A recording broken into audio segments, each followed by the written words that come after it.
வந்திருக்கும் இளம் சாதனையாளர்களுக்கும் அவங்களுடைய பெற்றோர்களுக்கும் தமிழக வெற்றி கழகத்தினுடைய தோழர்களுக்கும் என் நெஞ்சில் குடியிருக்கும்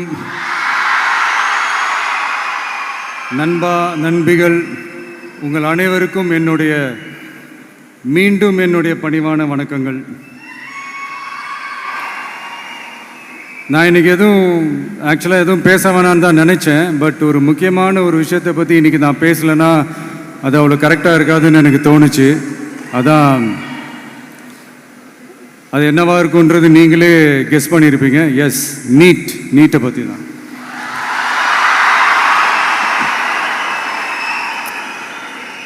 இந்த நீட்ன்றது பார்த்தீங்கன்னா நம்ம தமிழ்நாட்டில் இருக்கிற மாணவ மாணவிகள், குறிப்பாக கிராமப்புறத்தில் இருக்கிற ஏழை எளிய பிற்படுத்தப்பட்ட, மிகவும் பிற்படுத்தப்பட்ட மற்றும் தாழ்த்தப்பட்ட வகுப்பினை சேர்ந்த இந்த மாணவ மாணவிகள் எல்லாருமே ரொம்பவும் பாதிக்கப்படுறாங்கன்றது தான் ஒரு சத்தியமான ஒரு உண்மை.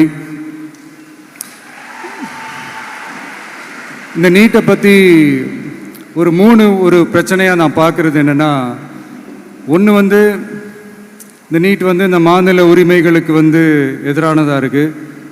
நீங்கள் 1975க்கு முன்னாலே பார்த்தீங்கன்னா இந்த கல்வி மாநில பட்டியலில் தான் இருந்துச்சு. உங்கள் எல்லாருக்குமே தெரிஞ்ச ஒரு விஷயந்தான். அதுக்கப்புறமா தான் அது ஒன்றிய அரசு வந்ததுக்கப்புறம் அது பொது பட்டியலில் அது சேர்த்தாங்க.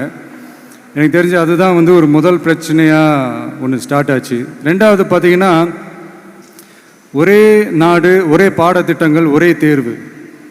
இது பேசிக்காகவே அந்த கல்வி கற்கும் அந்த நோக்கத்திற்கே ஒரு எதிரான ஒரு விஷயமா நான் அதை பார்க்குறேன். ஒவ்வொரு மாநிலத்துக்கு ஏற்ற மாதிரி அந்த பாடத்திட்டங்கள் இருக்கணும். இது நான் மாநில உரிமைகளுக்காக மட்டுமே இதை நான் கேட்கல. நீங்கள் பார்த்தீங்கன்னா அந்த கல்வி முறையில் பல்வேறு கண்ணோட்டங்கள், பல்வேறு பார்வைகள், டிஃப்ரெண்ட் பர்ஸ்பெக்டிவ்ஸ்னு ஒன்று சொல்லுவாங்க இல்லையா, அப்படி அதுக்கு ஒரு முக்கியத்துவம் கொடுக்குற ஒரு விஷயமா அது இருக்கணுன்றதான் என்னுடைய பார்வை. Diversity is a strength, it is not a weakness. பன்முகத்தன்மை அப்படிங்கிறது அது ஒரு பலமே தவிர பலவீனம்னு சொல்ல முடியாது. இதில் இன்னொரு முக்கியமான ஒரு விஷயம் என்னென்னா, மாநில மொழியில் படிச்சுட்டு ஸ்டேட் சிலபஸில் படிச்சுட்டு NCERT சிலபஸில் தேர்வு வச்சா அது எப்படிங்க? அதுவும் கிராமப்புறத்தில் இருக்கிற மாணவ மாணவிகள், அதுவும் அவங்களுடைய மருத்துவ படிப்புக்கு கொஞ்சம் யோசிச்சு பாருங்கள், இது எவ்வளோ ஒரு கடினமான ஒரு விஷயம்னு. மூணாவது நான் பார்க்குற ஒரு பிரச்சனை என்னென்னா, போன மே மாதம் 5ஆம் தேதி அந்த நீட் எக்ஸாம்லாம் நடந்துச்சு. அதில் சில குளறுபடிகள்லாம் நடந்ததாக நம்ம நிறைய அந்த செய்திகள்லாம் பார்த்தோம், படித்தோம் இல்லையா. அதுக்கப்புறமே என்ன ஆயிடுச்சுன்னு பார்த்தீங்கன்னா, அந்த நீட் தேர்வுக்கு மேலே இருக்கிற அந்த நம்பகத்தன்மையை மக்கள் மத்தியில் சுத்தமாக போயிடுச்சு. இனிமேல் நாடு முழுக்க அந்த நீட் தேர்வே தேவையில்லை அப்படிங்கிறத இந்த செய்திகள் மூலிமா நாம் எல்லாருமே புரிஞ்சுக்கிட்ட ஒரு விஷயம். சரி, இதுக்கு என்னதான் தீர்வு அப்படின்னா, நீட்டு விலக்கு தான் இதுக்கு உடனடி தீர்வு.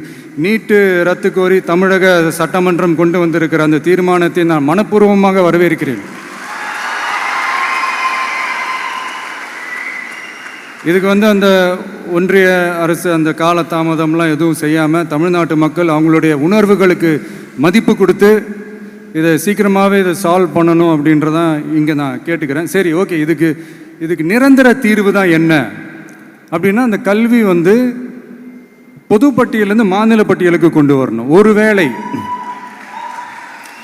அதில் ஏதாவது சிக்கல்கள் இருக்குது அப்படின்னா ஒரு இடைக்கால தீர்வாக இந்த இந்திய அரசியலமைப்பு சட்டத்தை திருத்தி ஒரு ஸ்பெஷல் கன்கரண்ட் லிஸ்ட், சிறப்பு பொது பட்டியல் அப்படின்னு ஒன்று உருவாக்கி அதில் கல்வி மற்றும் சுகாதாரத்தை அதில் சேர்க்கணும்.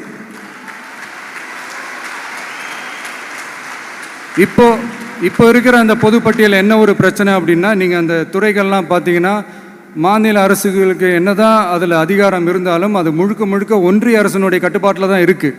அதனால் மாநில அரசுகளுக்கு அந்த முழு சுதந்திரத்தை அது தரப்பட வேண்டும் அப்படின்றதான் இங்கே என்னுடைய தாழ்மையான ஒரு வேண்டுகோள்.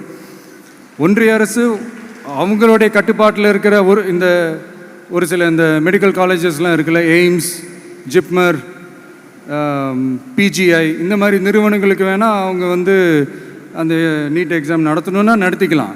பட் இங்கே வந்து அந்த பிரச்சனை என்னன்னா, இது வந்து என்னுடைய ஒரு சஜஷன் தாங்க. இது நடக்குமா, உடனே நடக்காதுன்னு எனக்கு தெரியும். அப்படியே நடந்தாலும் அதை நடக்க விட மாட்டாங்கன்னு எனக்கு தெரியும். ஸோ அதனால் இந்த சந்தர்ப்பத்தில் என்னுடைய சஜஷனை வந்து உங்ககிட்ட அதை நான் பகிர்ந்துக்கணும்னு ஆசைப்பட்டேன். இதுதான் என்னுடைய தனிப்பட்ட ஒரு கருத்து நீட்டை பற்றி. ஸோ மற்றபடி வேறு ஒன்றும் இல்லை. வந்திருக்கிற என்னுடைய friends, learning is fun, education is celebration. ஜாலியாக படிங்க, ஸ்ட்ரெஸ் எல்லாம் எடுத்துக்காதீங்க. இந்த உலகம் ரொம்ப பெருசு, ரொம்ப ரொம்ப பெருசு. ஆப்பர்ச்சுனிட்டிஸ் அவ்வளோ இருக்குது, அவ்வளோ கொட்டி கிடக்கு. அதனால் ஏதாவது 1-2 மிஸ் பண்ணாலும் எதுவும் ஃபீல் பண்ணிடாதீங்க. அப்படின்னா கடவுள் வந்து இன்னொரு பெரிய ஆப்பர்ச்சுனிட்டி உங்களுக்காக வச்சுட்டு காத்துக்கிட்டு இருக்கிறாருன்னு அர்த்தம். அது என்னன்னு தேடி கண்டுபிடிங்க.